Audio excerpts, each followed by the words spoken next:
बहुत समय पहले रानो चिड़िया अपने पति टुन्नू चिड़ा और अपनी बेटी गुड़िया चिड़िया के साथ रहती थी। रानो चिड़िया का पति खेती करके अपने परिवार का खर्च चलाता था। उसी जंगल में जमींदार कालू सेठ भी रहता था। उसकी नजर गरीब और कमजोर पक्षियों की जमीन पर रहा करती थी। किसी न किसी बहाने वो उनकी जमीन हड़प लेता था। एक दिन जब टुन्नू चिड़ा अपने खेत में काम कर रहा था, तभी वहाँ पर कालू सेठ आता है और टुन्नू चिड़ा से कहता है, अरे ओ, इतने दिन हो गए, तूने अभी तक मेरा कर्ज नहीं चुकाया। अब मैंने बहुत इंतजार कर लिया, बस अब और नहीं। ये लो कागज, इस पर अपना पंख लगा दो और ये खेत और जमीन मेरे नाम कर दे। तेरा सारा कर्जा माफ कर दूंगा और तुझे अपने खेत में काम भी दे दूंगा, जिससे तुझे और तेरे परिवार को भूखा मरना ना पड़े।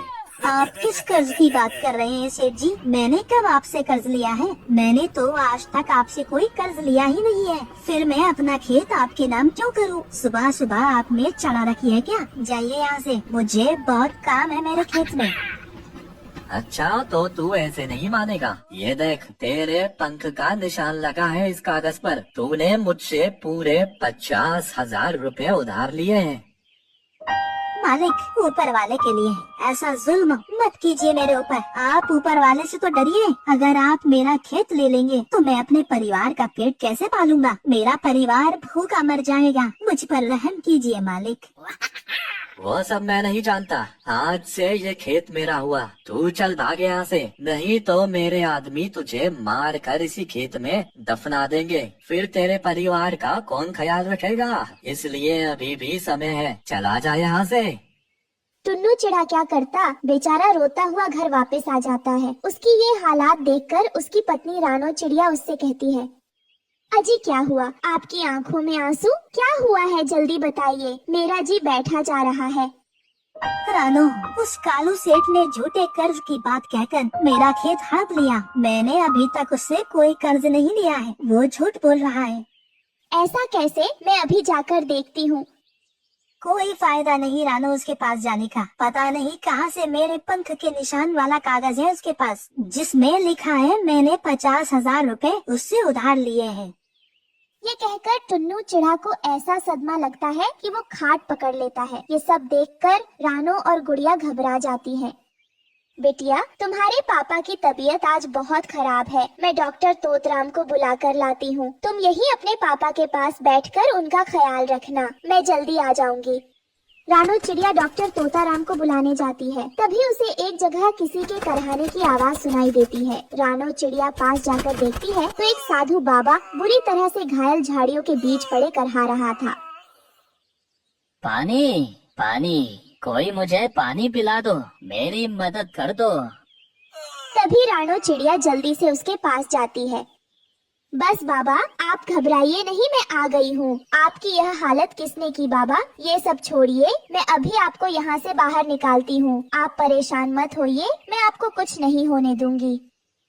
फिर रानो चिड़िया उस साधु बाबा को वहाँ से बाहर निकालती है। बाबा, आप ठीक तो है ना? अब बताइए, आपकी ऐसी हालत किसने की? बिटिया, एक शिकारी ने मेरी ऐसी हालत की है। झाड़ियों में छिपकर मैंने किसी तरह अपनी जान बचाई है, वरना आज वो मुझे मार ही डालता। बिटिया, यहीं पास में मेरा घर है। अगर तुम्हें कोई परेशानी ना हो तो मुझे मेरे घर तक छोड़ दो बेटा। तुम्हारा मुझ पर बहुत एहसान होगा। क्यों नहीं बाबा, इसमें एहसान की कोई बात नहीं है। चलिए, मैं आपको आपके घर तक छोड़ाती हूँ। फिर रानो चिड़िया उस घायल साधु बाबा को उसके घर तक पहुंचाती है और बाबा से कहती है, हे भगवान, मैं तो भूल ही गई। मैं यहाँ पर डॉक्टर तोतराम को बुलाने के लिए आई थी। क्या हुआ बिटिया? तुम इतनी परेशान कैसे हो गई? मुझे बताओ, शायद मैं तुम्हारी कोई मदद कर सकूं। फिर रानो चिड़िया बाबा को सारा बात बताती है। बाबा, मेरे पति बहुत बीमार हैं, घर में इलाज कराने के पैसे नहीं हैं। मैं सरकारी डॉक्टर को बुलाने जा रही थी, तभी आपकी आवाज आई और मैं यहाँ आपकी मदद करने के लिए आ गई। अच्छा, सुनो बिटिया, तुम एक बहुत नेक दिल और दयालु चिड़िया हो। तुमने मेरी जान बचाई है, इसलिए मेरी जान बचाने के बदले में मैं तुम्हें ये जादुई लीची के बीज देता हूँ। इसे रात के अंधेरे में जब सब सो जाए तो अपने घर के आंगन में बो देना। अगले दिन लीची का पेड़ और लीची का घर तैयार हो जाएगा। उसके बाद तुम्हारी सारी परेशानी दूर हो जाएगी। आपका बहुत बहुत शुक्रिया बाबा, अब मैं चलती हूँ। रानो चिड़िया वो बीज लेकर वहाँ से चली गई। फिर रानो ने ऐसा ही किया। रात के अंधेरे में सबके सो जाने के बाद उसने अपने आंगन में वो लीची के बीज बो दिए। अगले दिन लीची के पेड़ और लीची का बना हुआ घर को देखकर वो बहुत खुश हुई और अपने पति टुन्नू चिढ़ा और अपनी बेटी गुड़िया को वहाँ लेकर आई। टुन्नू जी, गुड़िया, आप दोनों जल्दी से मेरे साथ आंगन में चले और देखें, हमारे आंगन में लीची का पेड़ उगा है और उसके साथ में लीची का घर भी है। फिर टुन्नू चिढ़ा और गुड़िया दौड़े दौड़े आंगन में आते हैं। अरे ये क्या रानो हो, यहाँ तो लीची का पेड़ और लीची का घर कभी था ही नहीं, पर अचानक ये सब कैसे हुआ? फिर रानो चिड़िया सारी बात उन्हें बताती है। तभी टुन्नू चिढ़ा एक लीची खाता है और लीची खाते ही उसकी सारी बीमारी ठीक हो जाती है। ये देखकर वो सब हैरान हो जाते हैं। अरे रानो, ये लीची कोई मामूली लीची नहीं, बल्कि ये जादुई लीचियाँ हैं। ये सब तुम्हारी अच्छाई की वजह से हुआ है। जो बाबा ने खुश होकर तुम्हें ये जादुई लीची के बीज दिए, और ये लीची का घर कितना सुंदर है। सुनो पापा, आप ये सारी लीची को तोड़कर बाजार में बेच दो। इससे हमें अच्छे पैसे भी मिलेंगे और आपको काम ढूंढने में भी कोई परेशानी नहीं होगी। फिर टुन्नू चिढ़ा अपने परिवार के साथ उस लीची के घर के अंदर जाता है। अरे वाह, ये घर तो बहुत सुंदर है और इस घर के अंदर हमारे जरूरत की सारी चीजें मौजूद भी हैं। सच में ऊपर वाले ने हमारी सारी परेशानी दूर कर दी। फिर टुन्नू चिड़ा झटपट सारी लीचियों को तोड़कर बाजार में बेच देता है और उसकी अच्छी कमाई होने लगी। और फिर उस दिन के बाद से वो लीची बेचकर अपने परिवार के साथ खुशी खुशी रहने लगा। तो दोस्तों, इस कहानी से हमें यही सीख मिलती है कि घायलों की सेवा करनी चाहिए, उनकी मदद करनी चाहिए। किसी गांव में रानो चिड़िया अपनी बेटी गुड़िया के साथ कालू कौवे और गौरी कौवी के घर में नौकरानी का काम करती थी। वो दोनों कौवा कौवी बहुत ही लालची और धोखेबाज पक्षी थे। वो दोनों रानो चिड़िया और गुड़िया से दिन रात मजदूरों की तरह काम करवाते थे। दोनों माँ बेटी अपनी इस जिंदगी से बहुत ज्यादा परेशान थे, लेकिन उनके पास कोई दूसरा रास्ता नहीं था। इसलिए वो दोनों मजबूरी में कालू और गौरी के अत्याचार बर्दाश्त कर रही थी। उधर कालू कौवा पक्षियों से उधार पैसे लेता था। धीरे धीरे उस पर बहुत ज्यादा कर्ज हो जाता है और फिर एक दिन उनके घर पर भुल्ला चील अपने साथियों के साथ अपना कर्ज मांगने आता है। सुन कालू कौवे, आज इतने दिन हो गए, लेकिन तुम दोनों पति पत्नी ने अभी तक मुझे एक फूटी कौड़ी भी नहीं दी। मैं तुम्हें एक हफ्ते का समय देता हूँ। अगर मुझे मेरे पैसे नहीं मिले तो मैं तुम दोनों को जान से मार दूंगा, याद रखना। उसके बाद वो चील वहाँ से चला जाता है। उस चील की धमकी सुनकर कालू और गौरी की हालत खराब हो जाती है। हमें किसी भी तरह पैसों का बंदोबस्त करना होगा। वो पक्षी बहुत ही खतरनाक है। अगर हमने उन्हें पैसे नहीं दिए तो वो सच में हमें जान से मार देंगे। हाँ भाग्यवान, तुम बिल्कुल ठीक कहती हो। पैसों का इंतजाम करने के लिए हमें कोई न कोई उपाय सोचना ही होगा। हम इन दोनों माँ बेटी का इस्तेमाल करके पैसे का इंतजाम करेंगे।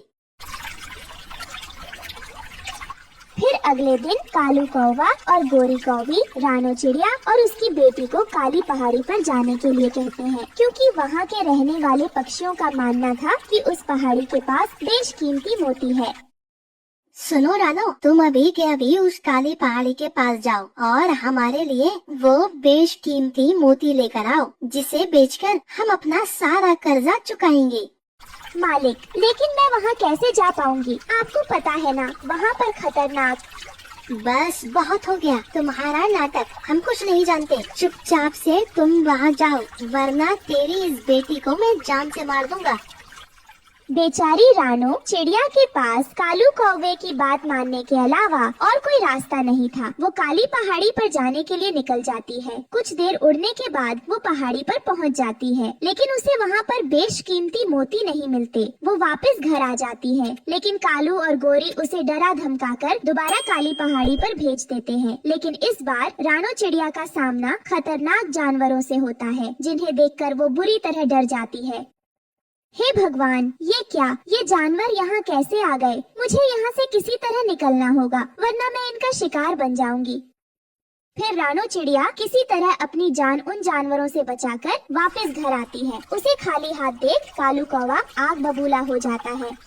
मोती हासिल करना इस चिड़िया के बस की बात नहीं है। चलो यहाँ से चलते हैं। दूसरी तरफ बेचारी रानो की हालत पर उन दोनों को जरा भी तरस नहीं आता। माँ, ये दोनों बहुत ही लालची हैं, हमेशा अपने फायदे के लिए हम दोनों को मुसीबत में फंसा देते हैं। हाँ बेटा, तूने बिल्कुल सही कहा। हम दोनों की किस्मत बहुत खराब है जो हमें इनके साथ रहना पड़ता है।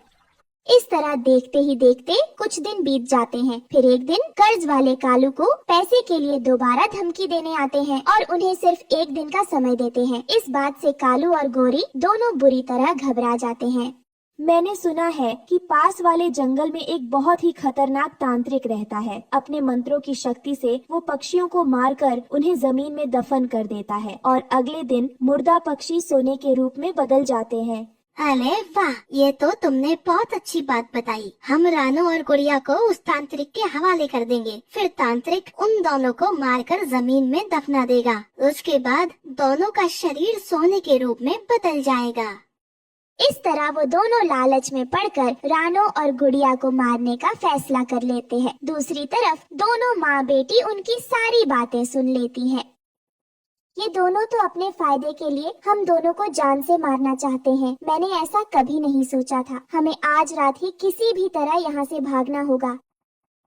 फिर रात में मौका देखकर रानो चिड़िया अपनी बेटी के साथ वहाँ से भाग निकलती है। भागते हुए वो दोनों दूर जंगल में जा पहुँचते हैं। माँ, मुझे बहुत प्यास लगी है, अब मैं और नहीं उड़ सकती। तभी उन्हें झाड़ियों के पास एक बड़ा सा कुआं दिखाई देता है। दोनों माँ बेटी जैसे ही कुएं के पास पहुँचते हैं कि तभी अचानक कुएं के अंदर से एक तांत्रिक बाहर निकल आता है। ओए, तुम दोनों कौन हो और इस खतरनाक जंगल में क्या करने आए हो? रानो उस तांत्रिक को कालू और गोरी की सारी बातें बताती है। अच्छा, तो ये बात है। तुम दोनों फिक्र मत करो, आज से तुम दोनों मेरे साथ रहो। फिर तांत्रिक उन दोनों को अपने जादुई स्ट्रॉबेरी घर में ले आता है। उस विशाल स्ट्रॉबेरी घर को देखकर रानो और उसकी बेटी बहुत खुश होते हैं। सच में ये स्ट्रॉबेरी का घर तो बहुत सुंदर है। फिर तांत्रिक अपने जादू से वहाँ पर एक और स्ट्रॉबेरी का घर बना देता है। रानो चिड़िया, ये लो, ये जादुई स्ट्रॉबेरी का घर आज से तुम दोनों का है। इस घर में तुम्हारी जरूरत की चीजें मौजूद हैं। अब तुम्हें परेशान होने की कोई जरूरत नहीं। तांत्रिक की बात सुनकर रानो चिड़िया अपनी बेटी गुड़िया के साथ उस स्ट्रॉबेरी घर के अंदर जाती है और उसमें रहने लगती है। ऐसे ही कुछ दिन बीत जाते हैं। रानो चिड़िया अपनी बेटी के साथ नदी पर सैर करने आती है। तभी कालू और गोरी उन दोनों को देख लेते हैं। फिर वो दोनों उनका पीछा करते हुए जादुई स्ट्रॉबेरी घर तक पहुँच जाते हैं। यह जादुई स्ट्रॉबेरी का घर तो बहुत ही कमाल का है। इस घर की शक्तियों के जरिए हम बहुत धनवान बन सकते हैं। हमें किसी भी तरह इस घर को अपने कब्जे में लेना होगा। उस समय तांत्रिक कहीं बाहर गया हुआ था। रानो और गुड़िया घर पर अकेले थे। तभी कालू और गोरी घर के अंदर घुस जाते हैं। उन दोनों को अचानक देख माँ बेटी घबरा जाती है। तुम दोनों ने क्या सोचा था? इतनी आसानी से हमारी चुंगल से निकल जाओगे? अब तुम दोनों को मारकर हम इस घर पर अपना कब्जा कर लेंगे। चलो, मरने के लिए तैयार हो जाओ। ये कहकर वो उन दोनों को मारने के लिए आगे बढ़ता है। तभी तांत्रिक वहाँ पर आ जाता है। रुक जाओ कालू कौवे, बस अब बहुत हुआ। तुम दोनों बहुत ही ज्यादा बुरे हो। अब मैं तुम दोनों को ऐसी सजा दूंगा जिससे तुम दोनों को तुम्हारी नानी याद आ जाएगी। फिर अगले ही पल उस जादुई स्ट्रॉबेरी घर के अंदर से एक तेज रोशनी निकलती है और वो कालू और गोरी को स्ट्रॉबेरी के रूप में बदल देती है। फिर तेज हवा के झोंके के साथ वो दोनों स्ट्रॉबेरी हवा में उड़ते हुए वहाँ से दूर जंगल में चली जाती हैं। इस तरह कालू कौवे और गोरी कौवी को उनके की सजा मिल जाती है। उस दिन के बाद से रानो चिड़िया अपनी बेटी गुड़िया के साथ स्ट्रॉबेरी के घर में खुशी खुशी रहने लगती है। गुड़िया अपनी माँ रानो चिड़िया के साथ रहा करती थी। उनके पापा के न होने के कारण घर में किसी मर्द का सहारा नहीं था। रानो खेती में अनाज की छंटाई का काम करती और बचा कुचा अनाज घर ले जाती। उसी से वो अपने परिवार का पेट भरती। कुछ समय बीत जाता है। रानो चिड़िया की सेहत अचानक बिगड़ जाती है, जिससे वो काम पर नहीं जा पाती। उनकी ऐसी हालत देख आस पड़ोस के पक्षियों से जितना बन पड़ता उतना गेहूँ देकर उनकी मदद किया करते थे। एक दिन गुड़िया बेटी ने माँ से पूछा, माँ रोटियाँ बना दूँ? मटके में गेहूँ पड़ा हुआ है जिसे छांटना है। मैं साफ कर दूंगी माँ, मैं उसी की सफाई के लिए जा रही हूँ। पर माँ गेहूँ में बहुत कंकर है, सफाई करने में 1 घंटा लग जाएगा। आधे से ज्यादा तो कंकर और गेहूँ तो ना के बराबर होता है। ये किसने ऐसा गेहूँ दिया है? मुफ्त में मिला हुआ गेहूँ ऐसा ही तो होगा बेटा, अपनी किस्मत में यही लिखा है बेटी। तभी दरवाजे पर ढोल बजाते हुए एक बाबा आए। गरीबों की सुनो, वो तुम्हारी सुनेगा। तुम 1 पैसा दोगे, वो 10 लाख देगा। बाबा हमारे पास कुछ नहीं, आप अगले घर जाइए। दहलीज पर आए हुए बाबा को खाली हाथ नहीं भेजा करते। जो है वह दे दो बेटी। माँ बेटी के मना करने पर भी बाबा जी वहाँ से नहीं हिले, इसलिए गुड़िया ने अपनी माँ से कहा, माँ हमारे पास जो है उन्हें देंगे तो उन्हें खुद समझ में आ जाएगा। फिर गुड़िया कंकर से भरा हुआ गेहूँ वो बाबा को देने जाती है। ये देख बाबा गुड़िया चिड़िया की ओर देखते रहे। बाबा हमें क्षमा कीजिए, हमारे पास इसके अलावा और कुछ नहीं, इसीलिए हम आपको देने से मना कर रहे थे, हमें गलत मत समझिए। कोई बात नहीं बच्चा, क्या हुआ, पुण्य खाली नहीं जाता। ये लो तुम्हारे लिए ये बक्सा। ऐसा कहकर बाबा जी ने एक बक्सा वहाँ प्रकट किया। इस बक्से में तुम जो भी डालो, जो भी मांगो, वो तुम्हें मिलेगा। ऐसा कहकर ढोल बजाते हुए बाबा वहाँ से चले गए। गुड़िया को कुछ समझ में नहीं आया। उसने वो बक्सा उठाया और अंदर ले गई और अपनी माँ से कहा, माँ उन्होंने कहा जो है वो डालो, जो चाहो वो पाओ। इसका मतलब मुझे नहीं समझ आया। क्या पता बेटा। उसके बाद गुड़िया ने मटके से गेहूँ निकालकर उसे साफ किया और माँ से कहा, माँ आज मुझसे जितना बन पड़ा मैंने गेहूँ की सफाई कर दी और मुझसे नहीं होगा, बाकी मैं कल करूँगी। सफाई किए हुए गेहूँ मैं इस बक्से में डाल देती हूँ। ऐसा कहकर गुड़िया ने उसके बक्से में जैसे ही गेहूं डाला, उसमें से रोटी बनकर बाहर निकली। यह देखकर दोनों को यह समझ में आया कि जो बाबा घर पर आए थे वो कोई साधारण नहीं बल्कि मायावी बाबा थे। उन दोनों ने पेट भरकर रोटियां खाईं और बाबा जी को मन ही मन धन्यवाद प्रकट किया। लेकिन यह खुशी उनके पास ज्यादा दिन तक नहीं थी। उनके पास जितना गेहूँ था वो खत्म हो गया। माँ हमारे पास जितना गेहूँ था सब खत्म हो गया। मैं खेत जाकर गेहूँ की छटाई कर आती हूँ, थोड़ा गेहूँ मिल जाएगा। बेटा अब फसल की कटाई हो गई है, उस जमीन पर अब कुछ नहीं मिलेगा। अब वहाँ भेड़ बकरियाँ घूम रही होंगी। अब हम क्या करें माँ? ऐसा कहकर गुड़िया उदास होकर बैठ गई। तभी उसे बाबा जी की कही हुई बातें याद आई, जो होगा वो डालो, जो चाहो वो पाओ। तुरंत गुड़िया ने उठकर उन कंकर को उस मशीन में डाल दिया। तभी माँ वहाँ आई। अरे पगली, ये क्या कर रही है तू? वो ऐसे बोल ही रही थी कि उस मशीन में से रोटियां बाहर निकलने लगती हैं। माँ इसका मतलब हम इसमें जो भी डालेंगे तो उसके बदले में हम रोटियां ही मिलेगी। माँ हमें अब कुछ नहीं करना पड़ेगा, हम इसमें कंकर भी डालेंगे तो उसके बदले में हमें रोटियां ही मिलेगी। हम रोटियों को बेचकर घर चला सकते हैं। हाँ, ये बढ़िया सोच है।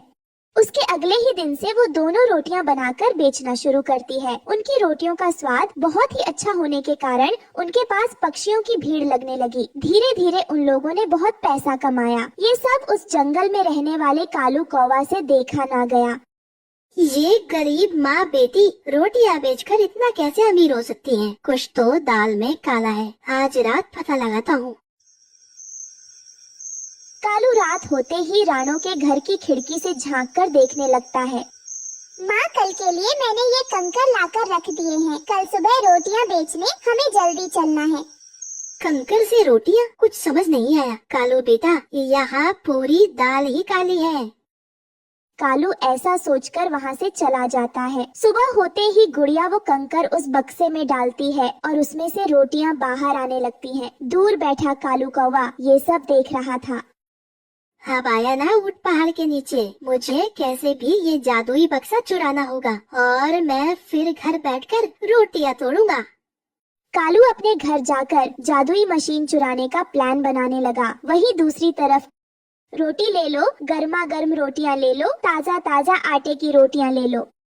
कुछ ही देर में उनकी सारी रोटियां बिक जाती हैं और वो अपना ठेला लेकर घर चली जाती है। ठेले को पेड़ के पास खड़ा करके जब अपने घोंसले में आती है तो अपना सर पीट लेती है। हे ऊपर वाले, हमारे घर किसने चोरी की? कौन हमारा बक्सा चुरा कर ले गया? कितने दिनों बाद हमारे घर खुशियाँ आई थी और वो भी कोई चुरा ले गया। माँ, आप परेशान ना हो, वो बाबा का जादुई बक्सा कहीं नहीं जाएगा, वो हमें जरूर वापस मिल जाएगा।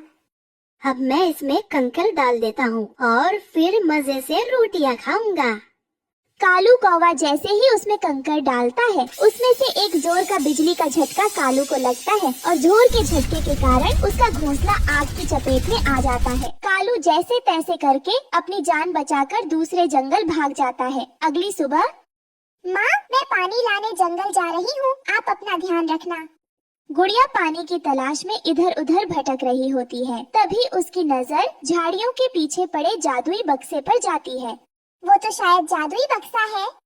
गुड़िया खुशी खुशी वो बक्सा उठाकर घर ले जाती है। इस तरह दोनों माँ बेटी की जिंदगी में खुशियाँ आ जाती हैं और वो रोटियाँ बेचकर अपना घर चलाने लगती हैं।